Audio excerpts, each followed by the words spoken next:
Come to think of it, I've never seen What happens when a bird hits a plane? birds from inside an airplane before. But then, before you know it, the breathtaking view is replaced by fire, smoke, and a load of black stuff coming out of what looks like the engine. There's a loud boom as if there's been an explosion, and the whole plane starts to shudder and shake. What's going on? Did something just happen to the engine? It couldn't have been the birds, right? Believe it or not, this really happened to the unlucky passengers who boarded the U.S. Airways Flight 1549 back in January 2009. Just 90 seconds after the flight took off from New York's LaGuardia Airport, the plane met with a flock of Canada geese, some of which were sucked into the plane's engine. When a bird hits a plane in the air, it's known as a bird strike. This could involve birds hitting the forward-facing engines of the vehicle, like the wings or the nose, but the most common place the bird hits is the engine. If this happens, the bird will fall victim to jet engine ingestion, when the unsuspecting creature is sucked in and swallowed by the machine. It's not a pretty sight. As a passenger, you're unlikely to see what's happening if a bird does get ingested. It happens very quickly, so even if you're sitting at a window seat near the engine,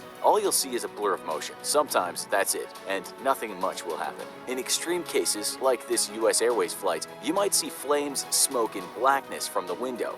This happens because of a compressor stall. The engine continues going at first, but the compressor stops being able to control the airflow as it should, meaning the engine can't keep itself cool. Just like when you stall your car, this leads to a lack of engine thrust and vibrations. The worst case scenario, there will be bangs, explosions, and the engine will stop working altogether, as well as potentially causing a compressor stall. Big birds can disrupt the rotary motion of the fan blades inside the engine, bending or fracturing them. It might sound far-fetched, but according to the Huffington Post, bird strikes are the #1 threat to planes worldwide. So, you're sitting in your seat wondering what's happening. As you're watching the flames and smoke around the engine, the plane starts to shake violently and you hear loud bangs. But you're still here and the plane is still moving. Everything must be fine, right? Maybe it was just one of the engines that went down. Then before you know it, everything goes quiet. Like deadly silence. The kind you're only... So first of all,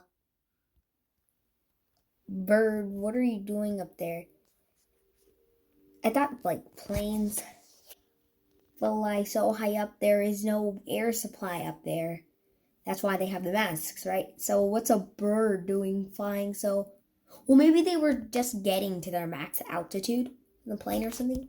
Used to hearing in a library or exam hall. Nobody is screaming or shouting. They're all just whispering to each other and looking to the flight attendants for some kind of instruction. And the next thing you know, you realize the plane is going down and not up. You look out the window again, hoping to see some kind of runway. Instead, you realize the plane is heading for none other than the Hudson River. And then there's the sound that you never thought you'd hear. The sound of the captain rings out. Brace for impact. Most planes have 2 to 4 engines. If one goes out of action, the pilot will return to the airport as a precautionary measure, but the plane can still function. In fact, most aircraft can cross half an ocean with only one engine. Not bad, right? Unfortunately, it wasn't just one engine that went out in the case of Flight 1549. Birds took out all the engines. See, there are 2 important factors here, the size of the birds and the number of them. Engines are actually designed to keep going when they ingest birds, so swallowing a large number of small birds or a small number of large birds wouldn't be much of an issue. Only around 5% of bird strikes actually cause damage to an airplane. But the US Airways plane ingested numerous Canadian geese. Those are some pretty big birds. Another detail to remember is that the plane went down in just 90 seconds after leaving the ground. That's because birds fly relatively low in the sky compared to planes, so a collision is only likely when the plane is close to the ground, like during takeoff and landing. Around 3/4 of bird strikes occur below 150 meters. Oh, and bird strikes almost always happen during the day, since that's when birds are flying. Basically, it takes a very special set of circumstances. Happened to me on my way to Tennessee. Oh no, it's an ad. We don't want you. I'm gonna actually install that. It'd be like 100 likes and I'll actually download and play that game. And remember to put it below in the comments so I remember what that game was called. To line up for birds to not only be ingested by a plane, but also stop every single engine from working. Heeding the warning to brace for impact, you clutch the chair in front of you for dear life and duck your head down, wishing you'd paid more attention to the security announcements. Then the airplane bounces and crashes into the water below. The impact of hitting the water tears up the plane, and there's a huge shudder. Everything goes dark, and you start to feel water flowing against your feet and legs. Freezing cold water. Terrified you won't make it out before the whole plane fills up with water, you jump up and try to head out through the back exit. But an attendant is shouting at everyone to go forward instead. As you make your way up the aisles, the youngest and fittest passengers are jumping and clambering over seats to get there as quickly as possible. Within seconds, the water is up to your waist, and by the time you reach the door, you can see the people at the back of the plane have water up to their shoulders. As you reach the door, you see the entire cohort of passengers sitting on the wings. You join them at first before jumping into a life raft. There's a couple of inches of water at the bottom, so it's freezing to be sat there, but at least you made it out. People are holding each other and crying. Some look like they can barely hold on for longer. But just 4 or 5 minutes later, you see safety boats head away.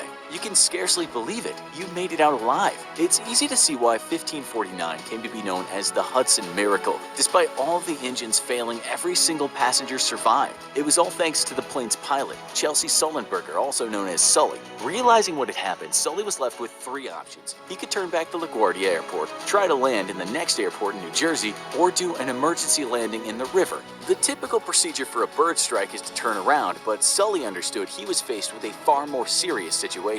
Instead, he opted for option 3 and banked the plane to the left over the George Washington Bridge headed to the river. The rest is history. You might be wondering how he managed to steer the plane once the engine had already stopped working. Well, as long as the wings remain intact, the plane can be flown like normal. During a normal landing, the pilot pulls the engines to idle anyway. The challenge was landing in the river as if it were a runway and at exactly the right angle. Once the plane landed, it was buoyant enough to not sink immediately thanks to being filled with jet fuel, which is lighter than water. The role of communication in achieving this incredible feat shouldn't be neglected either. There are 3 key mandates in an aviator's handbook: aviate, navigate, and communicate. Sully and his co-pilot met their duty to communicate by letting air traffic controllers know what was happening. This was vital for ensuring first responders were able to arrive at the scene so quickly. Communication between pilots, flight crew, and passengers was also essential for keeping everyone calm. If the flight attendants hadn't made sure everyone followed safety procedures correctly and kept the back door of the plane closed, water might have come flooding in and the whole case would be a different story.